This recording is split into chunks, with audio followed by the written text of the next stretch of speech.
Tawa, naong ko. Ilong, ba, mata. Tao. Matawo kita. Ang tao, go. Tao kita. Tao. Tao, good. Na. Dali.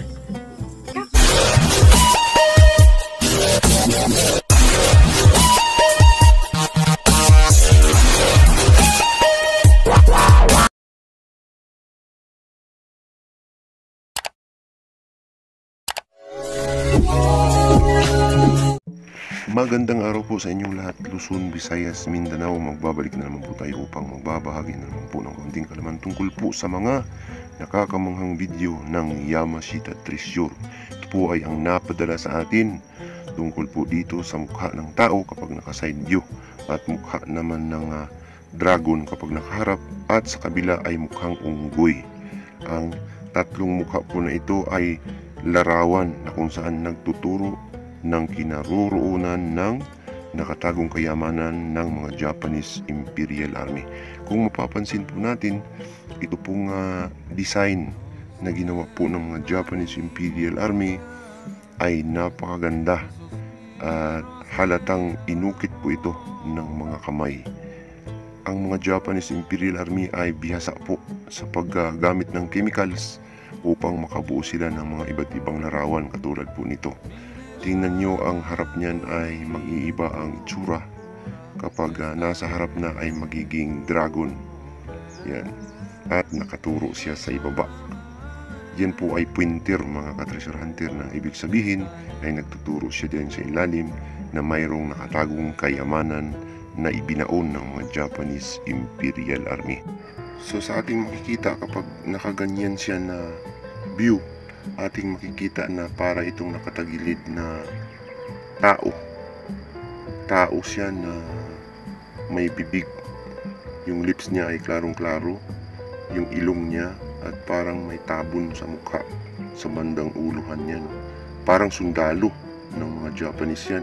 Kapag pansinin natin, parang sundalong Hapon yan na nakatingala siya, no? At mayroon siyang parang arrowhead na turo pa ibaba.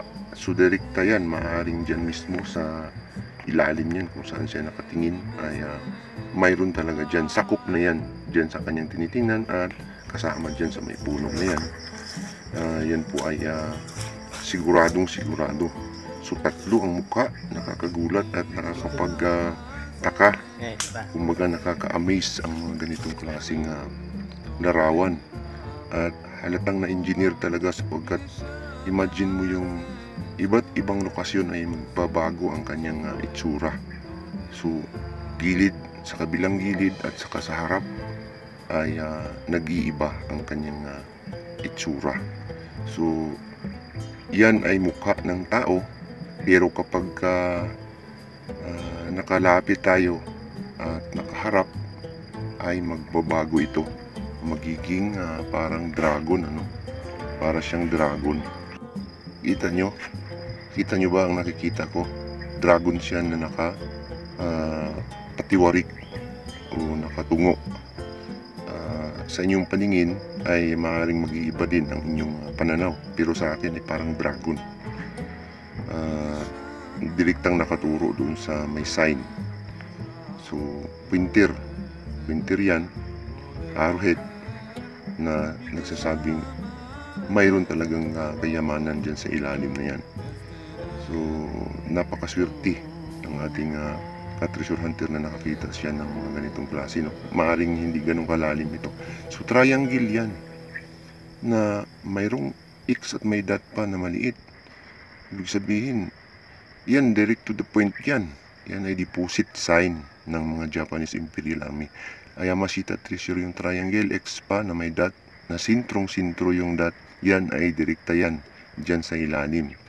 At ito ay masasabi nating isa sa mga given na madaling makuha. Kapag atin ito makuha o makita pala ng mga markers, ay posibleng makakuha kaagad tayo, sapagkat ito ay hindi mahirap, hindi siya ganun kahirap kunin. So yan ay, sa paningin ko, ay unggoy.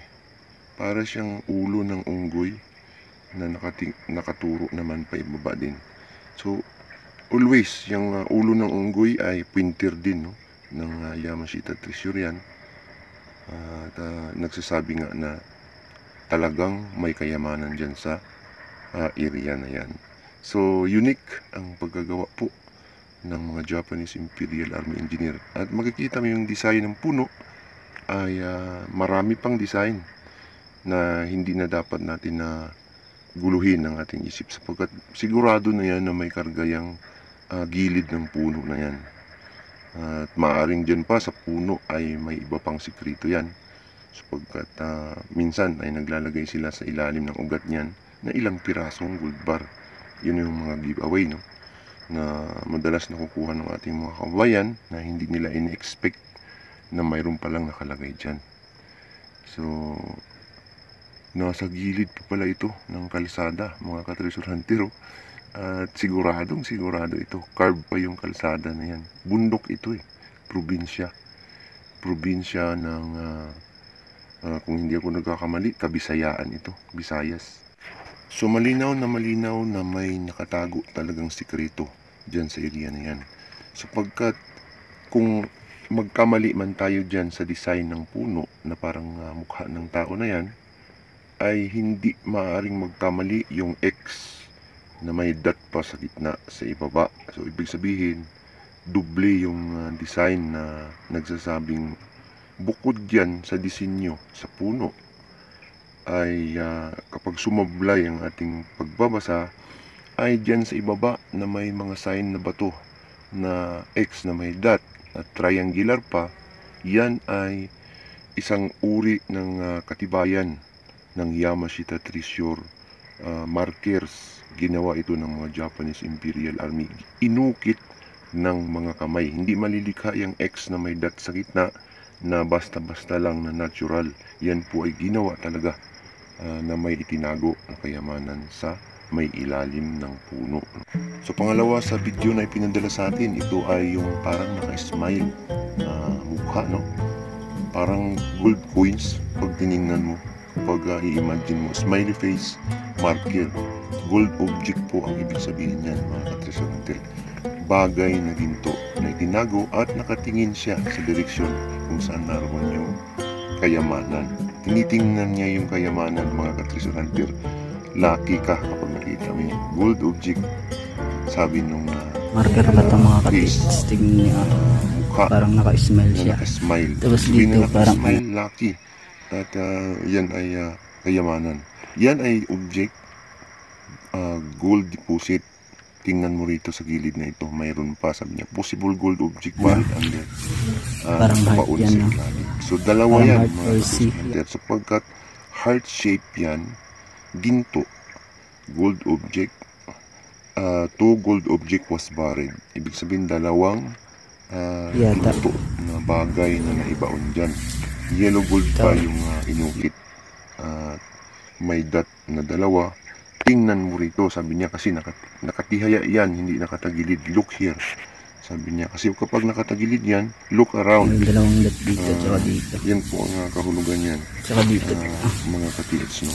yan. So swerte ang makikita nito, ang mga ganitong klase, sapagkat hindi ganun kalalim ito, mga ka-treasure hunter. Maliit lang yung nakatriangle ng bato at maganda talaga ang pagkabaon. May X pa. Ang ibig sabihin yan ay treasure deposit. Nandito. Kasi patagilid yan naka-slope. Ang X niya ay direkta pa ilalim yan. Maaaring nagtuturo din ng deposit sa ilalim. Tinitingnan parang mukha na naka-smile. So itong ating ka-tiits, paguhan lang siguro ito, sapagkat kung iba pa naka-treasure hunter yan ay nakukay na yan. Kung may ideas yan sa mga ganyan, naka-triangle ay mahukay na. Triangular ang Yamashita Treasure sign yan. Kahit saan ka magpupunta sa Pilipinas, kung nakita ka ng triangular, ay sign po yan ng kayamanan ni Yamashita. Yung naka-triangle ng bato na yan. Saka maiksi lang ang triangle niya, kahit nahukayan mo yung tatlong yan ay sapul yung dalawang bagay na sinasabi ng sign. Kayamanan, sabi niya, ang nakabaon dito. sa lugar na ito. So triangular yung bato na halatang inilagay talaga, at yung isang bato na parte ng nakatriangle ay triangular din. Pabilog yung isa na smiley face. Yan ay Yamashita treasure na ibinaon dyan. So pwedeng hukayan yan, digging spot na yan dyan. Isama mo na yan lahat. Yung tatlong nakatriangle na yan ay maaaring matamaan mo na yung chamber sa ilalim. Hindi ganun kalalim ang mga ganitong klase ng sign, mga ka-treasure hunter. So good luck sa ating ka-treasure hunter na nagpadala po ng mga videos na katulad po nito. Maraming salamat sa inyo. At sa gustong magpadala, ipadala lamang po sa ating messenger at sisikapin natin na mabigyan ito ng kahulugan ang inyo pong mga ipinadalang videos. Sa hindi pa po natin na nabigyan ng pansin, sapagkat napakarami, tayo po ay humihingi ng pasensya. Napakarami po kasing nagpapadala ng mga videos at kaunti lamang ang ating nakikita at napapansin, sapagkat hindi pwedeng pagsabay-sabayin lahat.